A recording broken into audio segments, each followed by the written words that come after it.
रोपासारखं खडकावरती आपल्याला उगवता आलं पाहिजे आणि निर्भीडपणे निर्धाराच्या वाटेवरती चालता आलं पाहिजे।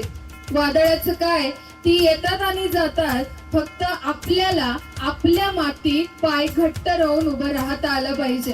कारण सर आपणच असं म्हटलंय की आयुष्याच्या या रंगमंचावरती असं वावरा की तुमची भूमिका संपल्यावर सुद्धा तुमच्यासाठी टाळ्या वाजत राहिल्या पाहिजे।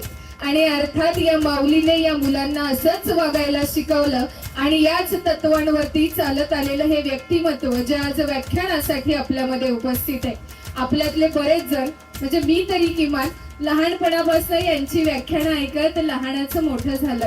यांच्या व्याख्यानातून त्यांच्या वाक्यापेक्षा भावना जास्त बोलतात आणि म्हणूनच या ठिकाणी जोरदार टाळ्यांनी स्वागत करूया शिवव्याख्याते प्राध्यापक नितीनजी बनगुडे पाटील। विनंती असेल आपण व्याख्यानाला सुरुवात करा।